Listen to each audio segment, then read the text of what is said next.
Selamat siang.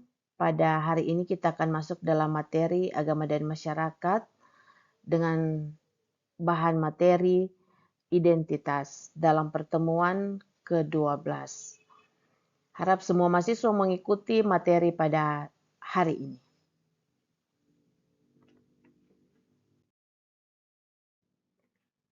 Apa yang dimaksud dengan identitas? Jadi ada definisi yang dimana identitas berasal dari akar kata identity, artinya ciri-ciri jati diri yang melekat pada diri seseorang.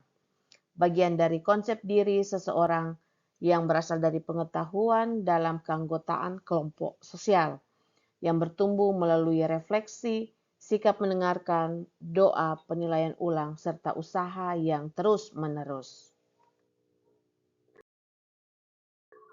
Menurut Prof. John Titalay, jadi sebelum kemerdekaan Republik Indonesia, setiap orang itu memiliki identitas primordial, di mana berbeda-beda suku, bahasa, budaya, agama yang melekat dalam diri seseorang, dan tidak bisa dipisahkan satu dengan yang lain.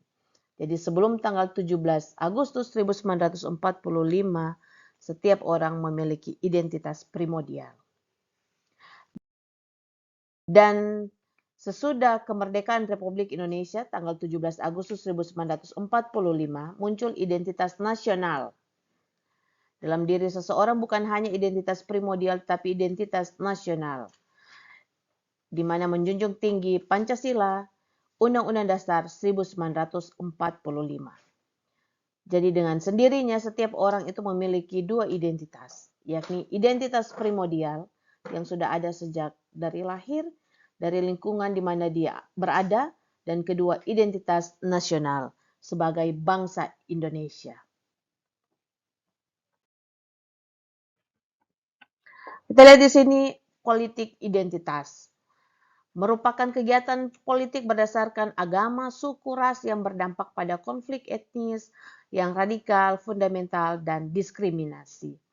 Dan politik identitas ini biasanya muncul ketika dalam tahun-tahun politik dalam rangka pemilihan umum atau pilkada.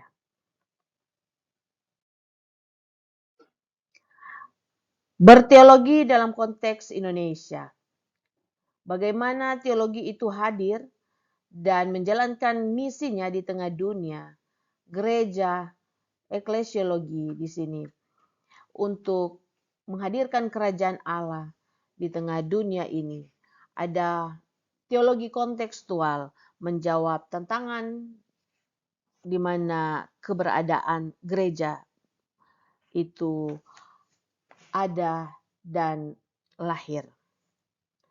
Ada juga konfesi. Konfesi ini tidak lepas dari panggilan gereja untuk menjalankan misi Allah, menghadirkan kerajaan Allah di dunia ini. Gereja muncul dengan berbagai sinode yang ada, dogma yang ada, bahkan tata gereja yang ada. Setiap gereja itu memiliki tata gerejanya sendiri.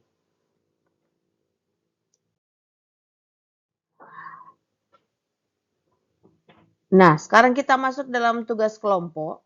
Silakan tonton video di bawah ini dan berikan tanggapan Anda tentang sikap nasionalisme dalam YouTube ini. YouTube ini berada di link YouTube meme. Setiap kelompok terdiri dari 2 sampai 3 mahasiswa.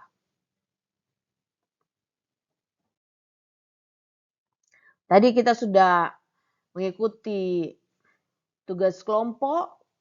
Kelompok sudah memaparkan hasil kelompok. Sekarang kita masuk dengan tugas mandiri. Sebutkan contoh identitas nasional dan identitas primordial. Jelaskan.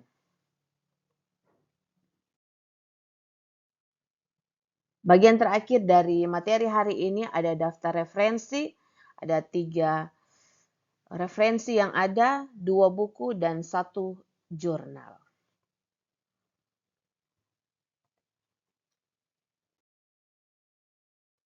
Ya, terima kasih untuk perhatian kita semua telah mengikuti materi pertemuan 12 tentang identitas pada hari ini. Sampai jumpa di minggu depan dengan topik atau materi yang berbeda. Tuhan Yesus memberkati orang semua.